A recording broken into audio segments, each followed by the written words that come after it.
오른뺨을 치거든 왼편도 돌려대라 라는 제목으로 함께 은혜를 나누도록 하겠습니다.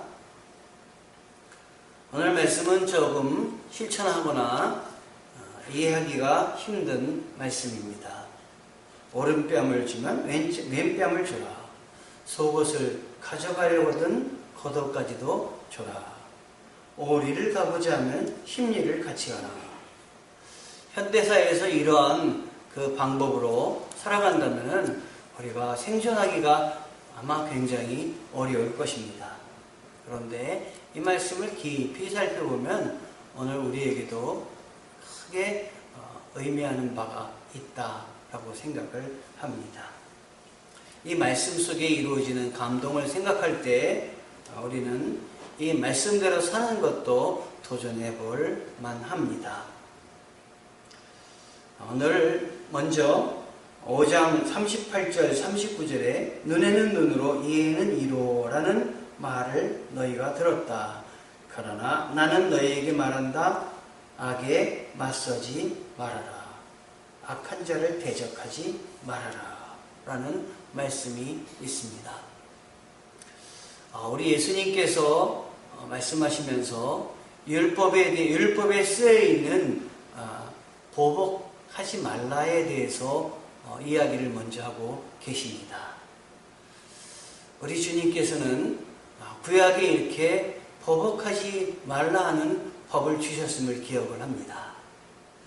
제가 영화를 볼 때 제일 별로 이렇게 좋아하지 않는 영화가 고대 중국을 배경으로 해서 만든 영화입니다. 거의 대부분이 중국 영화는 아버지의 원수를 아들이 찾아가서 보복하는 내용입니다. 또 그 아들이 못하면 그 아들이 보복을 하고. 그래서 저는 그 보복하는 내용이 별로 안 좋았습니다.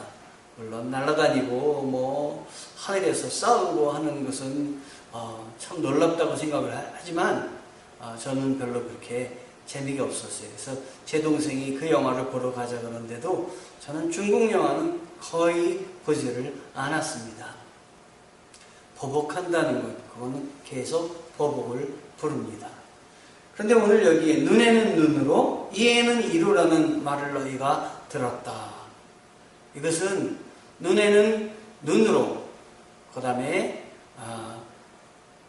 이가 여기서는 이가 영어로는 tooth for tooth입니다. 이빨을 상했을 때, 눈이 상했을 때는 상대방에게 눈을 상하게 해서 갚아주고 상대방의 이빨이 상하게 됐을 때는 상대방의 내 이빨을 상하게 됐을 때는 상대방의 이빨을 상하게 함으로 이렇게 동의 보복법입니다. 똑같은 방법으로 보복을 해라. 자, 이 동의 보복법을 들어보면 굉장히 끔찍하게 느껴집니다. 아이고, 그러면 살인한 사람은 살인으로 갚아야 되고 그러는데 왜 이 법이 주어졌냐면은 사람들이 다른 사람에게 해를 입으면은 똑같은 해를 그에게 줌으로 갚는 것이 아니라 해를 받은 사람은 그 악의가 아주 가득 차가지고 그 해 받은 것보다 더 큰 보복을 하게 됩니다. 그래서 이 성경에 나와 있는 율법에 나와 있는 동해보복법은 무한적으로 보복하려고 하는 사람의 마음을 이렇게 막고 어느 한계를 정해주는 것입니다. 눈에는 눈, 이에는 이, 그 이상은 할 수 없다. 그래서 보복하려고 하는 마음을 중지해 줄 뿐만 아니라 그리고 사람들을 보호해 주려고 하는 그러한 법입니다. 그런데 우리 주님은 이 법을 이야기를 하시면서 구약의 법보다 더 혁명적인 그 주님의 그 은혜와 말씀을 허락하여 주셨는데 그 말씀이 오늘 뒤에 부분에 나온 세 가지 말씀입니다. 먼저 너희에게 이르노니 악한 자를 대적하지 말며 누구든지 내 오른뺨을 치거든 왼편도 돌려대라 라는 말씀입니다.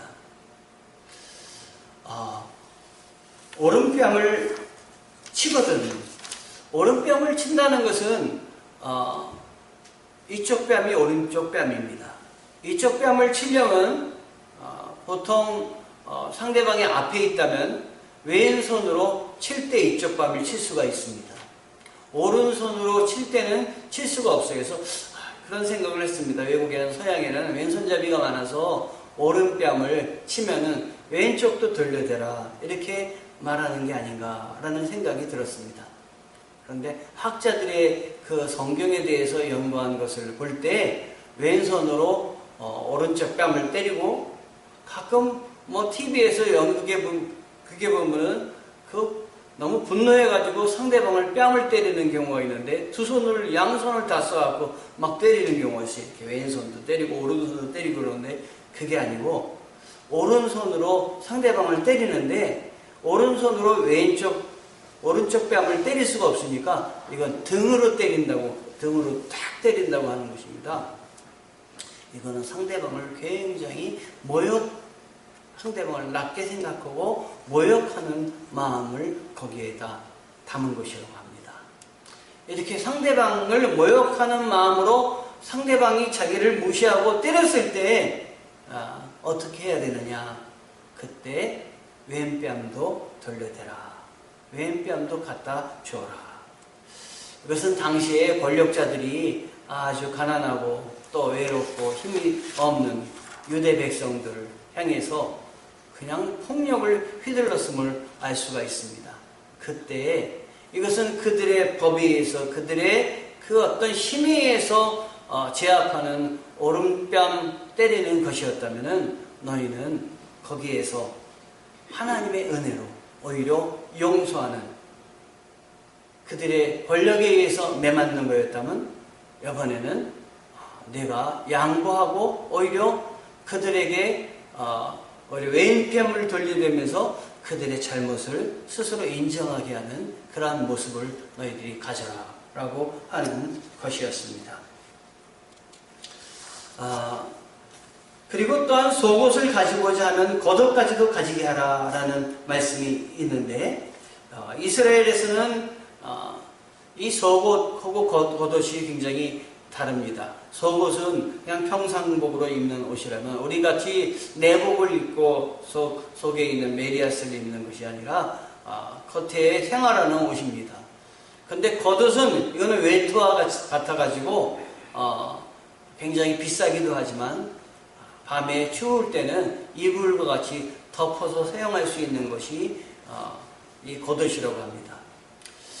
이 겉옷을 뺏는 것은, 이것은 불법이라고 합니다. 겉옷은 비싸기도 하지만 그 사람에게서 많지 않기 때문에 겉옷을 뺏는 것은 불법이기 때문에 송사를 통해서 뺏을 때는 속옷을 뺏을 수 있다고 합니다.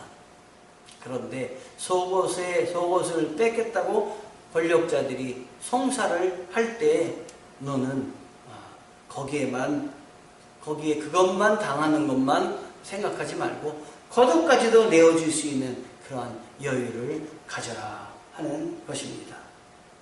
예수님은 법의 힘을 빌려 속옷까지도 빼앗으려고 하는 자에게 대항하거나 힘으로 막거나 그러지 말고 겉옷까지도 너희가 내어줄 수 있는 그 여유를 가져라 라고 하는 것입니다. 이번에 억지로 오리를 가게 하거든 심리를 동행하라 라는 41절 말씀이 있습니다. 여기서 이 내용을 풀 수 있는 그 실마리가 억지로라는 그 단어에 있습니다. 억지로. 나는 가고 싶지 않은데 억지로 나를 불러서 데리고 간다 하는 말씀입니다. 당시에 로마가 지배하고 있던 때였기 때문에 로마 군인은 지나가는 사람을 아무나 붙잡아가지고 자기들의 부역을 시킬 수 있었다고 합니다. 그때 갈 수 있는 거리가 부역을 할 수 있는 거리가 오리였다고 합니다. 억지로 지나가는 사람을 붙잡아서 이것을 날르라 그럴 때는 오리는 무조건 가야 된다고 합니다. 자, 그러니까 억지로 가는 거리니까 얼마나 힘이 들겠습니까? 얼마나 화도 나지 않겠습니까? 그런데 우리 주님께서는 그 화나는 것, 힘든 것 거기에서 머무르는 것이 아니라 오리를 같이 가려고 할 때는 너희들이 오리를 더 같이 가라. 그 오리에다가 덧붙여 오리를 더 섬기고 봉사해 봐라 라는 말씀입니다. 오리를 같이 갈 때 얼마나 속이 상하고 수치스럽겠습니까? 내가 식민지 국민이기 때문에 이렇게 당할 수밖에 없구나. 내가 연약하기 때문에, 힘이 없기 때문에, 가난하기 때문에 이렇게 당할 수밖에 없구나. 이런 생각을 하지 않겠습니까? 오늘날도 우리가 직장에서 생활하거나 어떤 사업장에서 일할 때 점주라든가 사업장이라든가 아니면 사장이라든가 이 밑에 있는 사람들이 참 폭력을 여러모로 횡포를 겪을 수가 있습니다. 그럴 때 그 부당한 이야기를 하고 부탁을 할 때도 할 수밖에 없는 것이 그 밑에 있는 사람들입니다. 그런데 우리 주님께서는 그거는 비지배적인 입장에서 그들이 억지로 시키는데 따르는 것이고 너희들은 노예며 그 다음에 비지배자가 아니라 우리 주님에게 선택된 자유인이다. 그러므로 너희는 오리를 가고자 억지로 할 때는 억지로 거길 따라가지 말고 거기다가 덧붙여서 우리 하나님을 믿는 사람은 나는 이러한 것을 상관하지 않고 하나님께 더 충성을 합니다 해서 오리를 더 같이 가서 그 전에 간 오리가 힘든 오리가 아니라 행복하고 기쁨이 넘치고 정말 은혜가 넘치는 그런 오리로 바꿔봐라 라고 하는 것입니다. 여러분, 심리를 가라고 하는 것은 오리도 치욕인데 두 배나 연장하는 것인가 하는 그런 관점에서 생각하고 이해할 수가 있을 것입니다. 심리의 끔찍함이 두 배이며 치욕도 두 배일 것입니다. 이 말씀의 비밀은 우리가 하나님에게 우리 주님에게 선택되었을 때 노예로 선택된 것이 아니라 자유인으로 주님의 자녀로 선택되었기 때문에 어떠한 우리에게 어떤 어려움과 어떤 힘든 상황이 왔다 할지라도 우리의 자녀로서의 그 정체성을 잃지 말고 생활하여라 라는 말씀입니다. 여러분, 음식을 가끔 먹으러 갑니다. 밥 먹으러 가자고 이야기를 합니다. 그럴 때 모든 그 먹으러 가는 사람들의 마음을 다 흡족하게 할 수가 없을 때가 있습니다. 나는 짜장면을 먹으러 가야 되는데 가고 싶은데 지금 다른 사람들이 추어탕을 먹으러 가자고 합니다. 추어탕은 내가 싫어합니다. 그런데도 같이 따라가야 될 때 얼마나 힘이 들고 그 길이 가서 먹을 걸 생각하면 얼마나 고통스럽고 그렇겠습니까? 그런데 우리 주님께서 내가 싫어하는 길도 믿음으로 은혜로 그리고 하나님의 자녀로서 당당히 걸어가라고 하는 것입니다. 마지못해 가는 길은 힘들게 고통스럽게 가는 길입니다. 그러나 내가 선택해서 나아가는 길은 남을 따라서 억지로 남에게 그 요구를 당해서 가는 길이 아니라 내가 자발적으로 가는 길은 힘이 있는 길이며 기쁜 길이며 그 길은 능력의 길입니다. 우리 주님이 십자가를 지셨습니다. 우리 주님이 지신 십자가의 길은 아무나 질 수 있는 길이 아닙니다. 처음에는 십자가의 길을 어떻게 가셨습니까? 제자 유다가 배반을 가리려다가 배반을 했습니다. 그래서 와서 배반의 키스와 함께 예수님이 붙잡히셨습니다. 그것을 막으려고 베드로는 말고의 귀를 잘랐습니다. 자, 그때 예수님은 억지로 잡혀가는 것처럼 보이셨습니다. 그런데 예수님이 도망갈 수 있음에도 불구하고 예수님은 도망가지 않으셨습니다. 왜냐하면 그 길이 나의 길이며 다른 사람에게는 잡혀가는 길이지만 예수님에게는 그 길이 져야만 하는 길, 자신이 감당해야만 하는 길이었기 때문인 것입니다. 제자들은 예수님이 십자가를 향해서 잡혀가실 때 모두 다 도망갔습니다. 왜냐하면 그 예수님이 잡혀가는 그 길은 생명의 길, 구원의 길로 본 것이 아니라 이제는 패배자의 길, 노예의 길이라고 생각했기 때문입니다. 그러나 예수님은 그 길이 다른 사람들이 보기에는 다 노예의 길이며 패배자의 길로 생각됐겠지만 예수님은 그 길이 구원자의 길이었습니다. 그 길이 생명의 길이었으며 그 길은 끌려가는 길이 아니라 내 의지로 선택하는, 하나님의 뜻에 따라 선택하는 길이었습니다. 고통이 보이기도 했지만 고통 다음에 예수님은 부활의 소망을 보시고 그 길을 따라가셨습니다. 제가 여기서 이렇게 6년 동안 이제 목회를 하고 있습니다. 어느 행간은 굉장히 너무 힘이 들어가지고 제가 무슨 말이든지 다 하는 그런 어른이 한 분 계신데 그분께 너무너무 힘듭니다. 이렇게 너무 지칩니다. 그랬더니 그분이 저를 위로해 주실 줄 알았는데 그분의 입에서 뭐라고 말이 나왔냐면 그렇게 힘든지 몰랐느냐, 그렇게 힘든지 모르고 시작했느냐, 이 말씀을 하셨어요. 정신이 번쩍 나는 거예요. 그래, 이렇게 힘든지 알면서도 내가 선택한 길이지. 우리 주님이 명령하셔서 내가 온 길이지. 다시 힘을 내자. 다시 일어나보자. 여러분이 지금 어떤 일들을 감당하시든지 그 길은 마지못해 가는 길이 아닙니다. 할 수 없어서 선택한 길이 아닙니다. 우리 주님이 여러분들만이 하실 수 있기 때문에 여러분에게 그 길을 가도록 하시는 것입니다. 장애물도 있습니다. 고통도 있습니다. 또 위기도 많이 있습니다.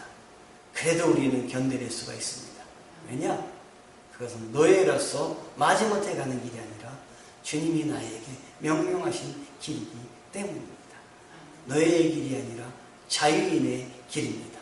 많은 생명을 남기기 위해서 내가 선택한 길이다라는 말씀입니다. 여러분 붙잡혀가지고 그 노역을 해야 돼서 오리를 같이 갈 때 그 길은 노역의 길입니다. 그 길은 의무로 가는 길입니다. 그러나 우리 주님은 그 오리를 의무로 가는 것으로 끝나는 것으로 멈추지 않고 오리를 더 가라고 하십니다. 오리를 더 가는 길은 그 의무로 가는 길이 아니라 그 길은 바로 능동적으로 내가 선택해서 가는 길입니다. 어떤 일을 하든지 간에 의무로 하지 마시고 능동적으로 내가 선택해서 하는, 자원해서 하는 길을 가시기를 바랍니다.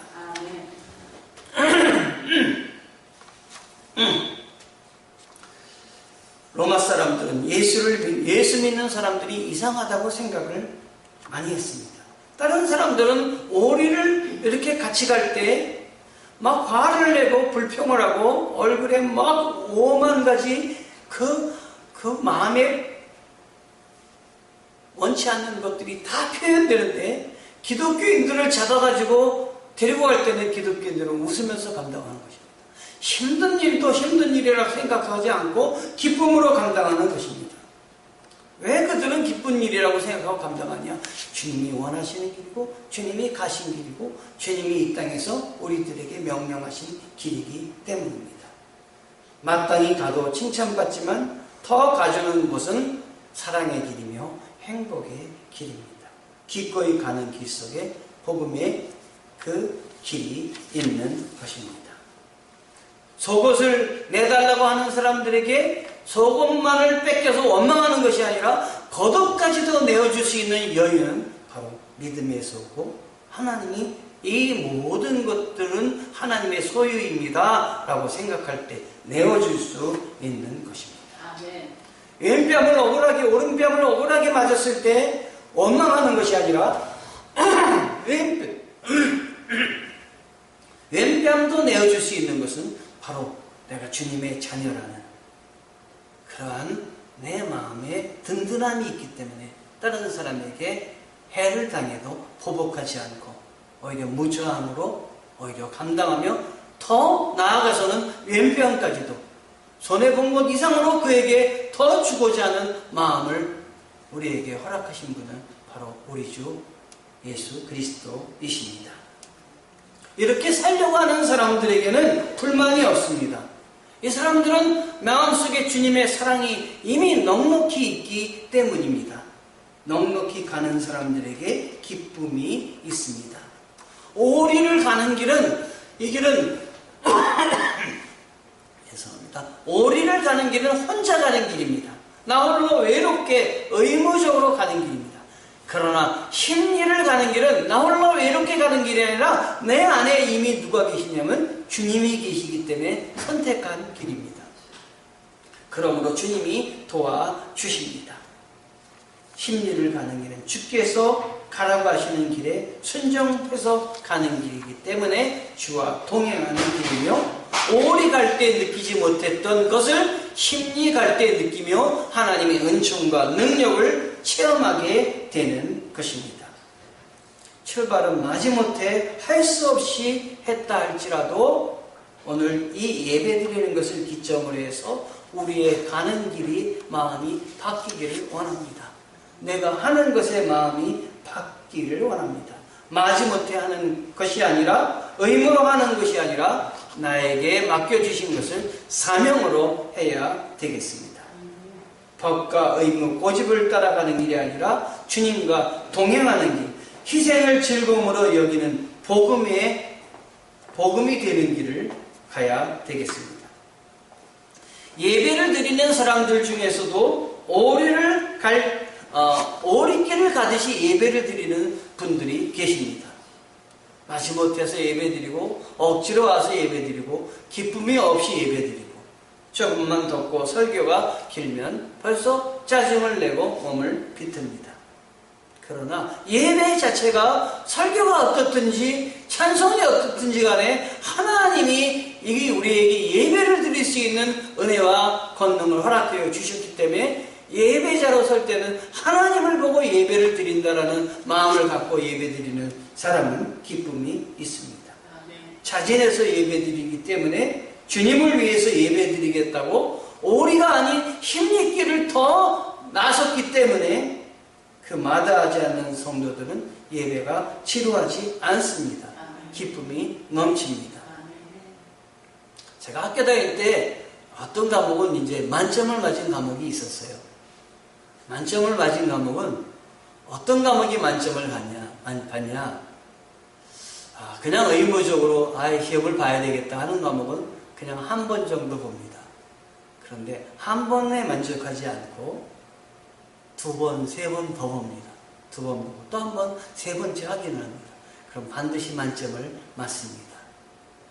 남이 하는 정도만 하면은 그 정도밖에 안 되지만, 그러나 조금 더 하겠다고 마음 먹을 때는 한 번 볼 때는 힘들었지만 두 번, 세 번 볼 때는 내가 하겠다고 마음 먹기 때문에 힘든 것이 되지 않습니다.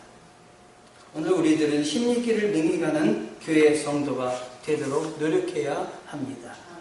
오리길 가듯 신앙생활을 하면서, 오리길 가듯 직장생활을 하는 데에서, 오리길 가듯이 의무로 한 가정생활에서, 그리고 학생들은, 공부하는 분들은 오리길 가듯이 학교를 다니던 곳에서 벗어나서 심리길을 바라보면서 주님이 나를 그곳으로 보내셨기 때문에 나에게 보내신 목적을 이루어드려야 되겠다고 생각하는 자세로 나의 삶을 변화시켜야 하겠습니다. 법적 관계선은 오리입니다. 법적 관계선은 오리만 가도 됩니다. 그러나 우리 하나님은 법적인 한계선, 법에 따라 살지 말고 그것보다 더 뛰어나게, 더 사랑하며 살라고 하시는 것입니다. 예수님의 말씀대로 우리가 세상의 방식이 아닌 하늘의 방식대로 은혜의 법대로 행한다면 진짜 놀라운 변화가 일어나게 될 것입니다. 악에게 지지 말고 선으로 악을 이기는 능력 있는 그리스도인이 되시기를 바랍니다. 아멘. 오늘부터 혹시 우리의 삶에서 누군가가 오리를 같이 가기를 원하신다면 심리를 같이 가 주시기 바랍니다. 같이 가기를 거절하는 사람도 주님의 사랑으로 끌어안으시기를 바랍니다. 아멘. 이것도 심리길을 같이 가주는 것에 해당합니다. 우리 모두 심리길을 마다하지 않고 주님께서 주신 사명으로 알고 도전한다면 강동 수종교회와 여러분이 하나님의 사랑을 듬뿍 받을 날도 멀지 않으리라고 믿습니다. 아멘. 이런 주님의 은혜가 우리 모두에게 넘치는 오늘이 되시기를 주님의 이름으로 축원합니다. 아멘. 기도하시겠습니다. 하나님의 은혜에 감사합니다. 하나님, 오른쪽 뺨을 맞으면서도 왼쪽 뺨을 내놓을 수 있는 것은 주님이 함께 하시기 때문입니다. 고발을 당해서 속옷을 빼앗고자 하는 사람에게 겉옷까지도 내어줄 수 있는 것은 주님이 책임져 주신다는, 주님이 주신다는 그 고백이 있기 때문입니다. 오리를 억지로 가려고 하는 사람에게 심리를 동행해서 나아가는 것은 심리길에 주님이 함께 하심을 믿기 때문입니다. 주님과 동행하는 저희들에게 도와주시옵소서. 예수 그리스도의 이름으로 감사드리며 기도하였습니다. 아멘.